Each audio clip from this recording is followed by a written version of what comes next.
ओम। उम्मीद है सभी घर पर हैं, स्वस्थ और सुरक्षित हैं। आइए आज हम करेंगे अपने योगासन, जिनको करने से हम शारीरिक और मानसिक यानी मेंटली और फिजिकली दोनों तरह से फिट होंगे। ये हमारी प्राचीन पद्धति है, पुराने समय से हम योग करते आ रहे हैं। इनको करने से हम पूरी तरह स्वस्थ होते हैं। हेड टू टो यानी सिर से पैर तक हमारे जितने भी बॉडी पार्ट्स हैं वो सभी अच्छे से काम करते हैं। इनको करने से इनकी वर्किंग कैपेसिटी बढ़ती है और बहुत सारी बीमारियों से हमें दूर करते हैं। सबसे पहले करेंगे हम ध्यानात्मक आसन, यानी हम ध्यान कैसे लगाएंगे। ध्यान लगाने के लिए हम ये सुखासन पोजीशन है, जिसमें आप लोग आराम से कभी भी कहीं भी बैठते हैं। इसके अलावा पद्मासन लगा सकते हैं, और मैं जैसे हाफ पद्मासन लगा रही हूं, आप हाफ पद्मासन भी लगा सकते हैं, एक लेग को ऊपर करके। इस पोजीशन में हम ध्यान लगाएंगे। बड़े बड़े ऋषि मुनियों ने भी इसी पोजीशन में ध्यान लगाया है। इसके लिए हम दोनों हाथों को हमारे स्ट्रेट होंगे। ज्ञान मुद्रा की पोजीशन, इसको हम ज्ञान मुद्रा ही बोलते हैं।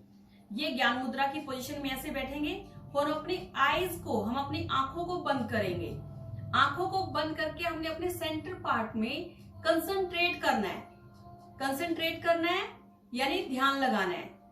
इसके लिए हम आंख बंद करके किसी मंत्र का भी उच्चारण कर सकते हैं, और शांत रहकर भी बिना कुछ बोले, बिना कोई मंत्र का उच्चारण किए भी हम ध्यान लगा सकते हैं। जैसे देखिए,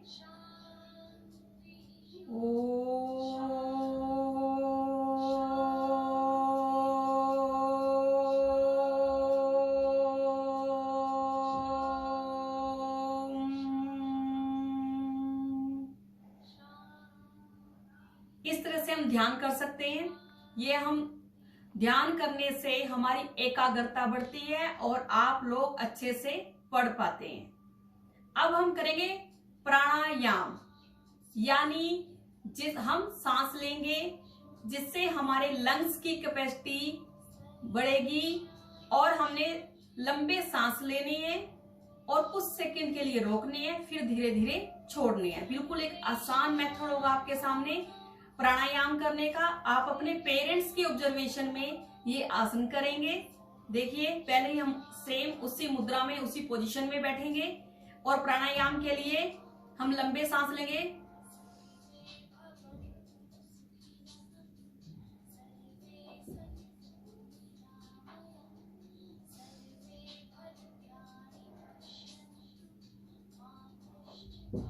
इस तरह से हम 10 to 20 टाइम लंबे लंबे सांस लेंगे और धीरे धीरे छोड़ेंगे। इसको करने से हमारे अंदर O2 अधिक मात्रा में जाती है।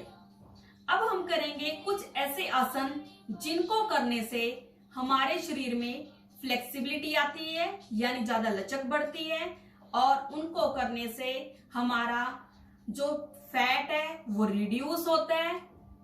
फैट आप समझते हैं ना, जो हम कई बार हो जाते हैं ना कि यहाँ से कमर के पास और अपने टमी के पास बहुत ज्यादा मोटे होने स्टार्ट हो जाते हैं, वो फैट रिड्यूस होता है। और हमारा डाइजेस्टिव सिस्टम, यानी जो हम खाना खाते हैं उसको डाइजेस्ट करने का जो प्रोसेस होता है वो बिल्कुल ठीक से काम करता है और हमारा डाइजेशन अच्छा होता है। अब हम करेंगे पहले पर्वतासन। उसके लिए हम सुखासन पोजीशन में बैठे, या पद्मासन, हाफ पद्मासन। बैठने के लिए हमारी यही पोजीशन रहेगी, जो बिल्कुल सिंपल है और आप इजी से घर में कर सकते हैं। पर्वतासन के लिए पहले दोनों हाथ साइड में लेके जाएंगे, ऐसे धीरे धीरे ऊपर उठाएंगे।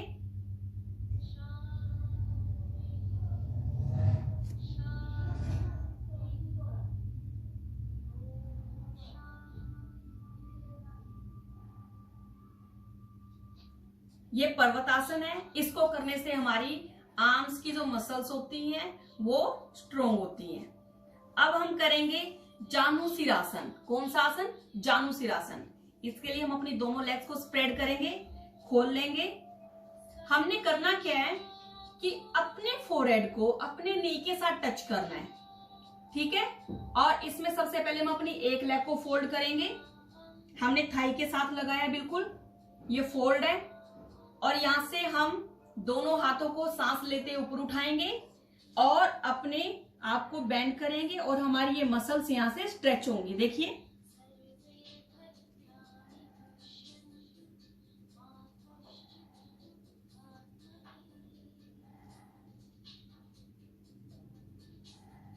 ऐसे ये टच करना है।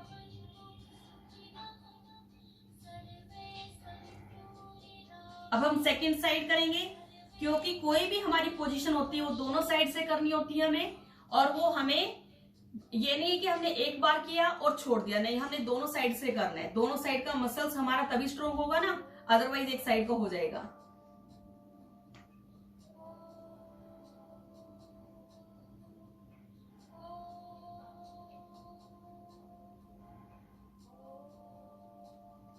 जानु सिरासन करने से हमारी साइड्स के मसल स्ट्रेच होते हैं, साइड का फैट रिड्यूस होता है और फ्लेक्सिबिलिटी आती है।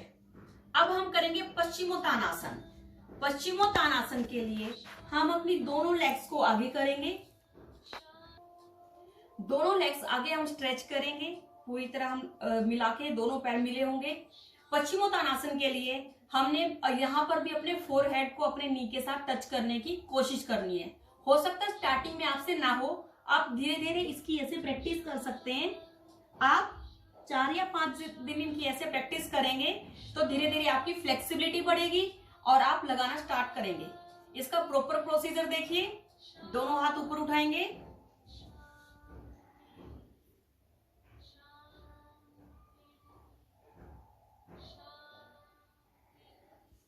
ये था पश्चिमोत्तानासन।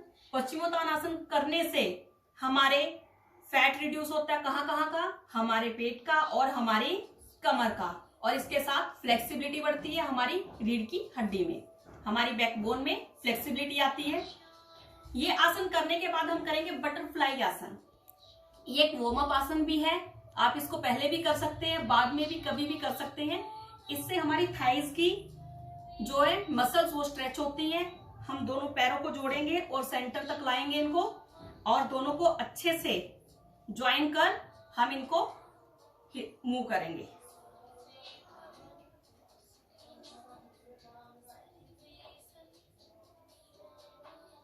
आप इस आसन को करने के बाद यहां से आपकी स्ट्रेचिंग होगी। हो सकता है स्टार्टिंग में जो भी आप आसन करेंगे थोड़ी मसल स्ट्रेच होने से पेन हो, लेकिन रूटीन में करने से आपके मसल्स का पेन चला जाएगा, ये पेन नहीं होगा।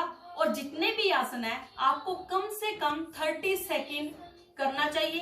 धीरे धीरे आप उनकी ड्यूरेशन, उनका टाइम बढ़ा सकते हैं। अब हम करेंगे वज्रासन। वज्रासन करने के लिए हमारे दोनों पैर पीछे होंगे, ये देखिए ऐसे खड़े नहीं होंगे, हमने ऐसे इनको बिल्कुल फ्लैट रखना है, एड़ियां खुली होंगी, उनके ऊपर प्रॉपर वे से बैठना है। ये हम बैठ गए, कमर गर्दन बिल्कुल सीधी, दोनों हाथ हमारे घुटनों के ऊपर। इस आसन को हम किसी भी टाइम कर सकते हैं, खाना खाने के तुरंत बाद भी कर सकते हैं, सुबह शाम जब भी आपको टाइम लगे आप इसमें बैठिए। आप इसमें मैक्सिमम 5-10 मिनट जितना बैठ सकते हैं आप बैठने की इसकी प्रैक्टिस कीजिए। इसमें बैठने से डाइजेस्टिव सिस्टम, आपका जो खाना डाइजेस्ट करने का सिस्टम है वो बिल्कुल ठीक से काम करता है और खाना जल्दी डाइजेस्ट हो जाता है।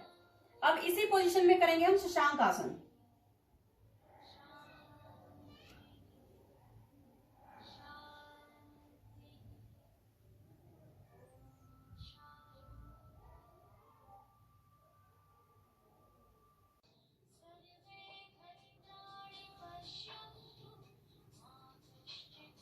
ये था हमारा शशांक आसन, यानी इसमें हमारी पोजीशन एक खरगोश की तरह होती है, रैबिट की तरह होती है।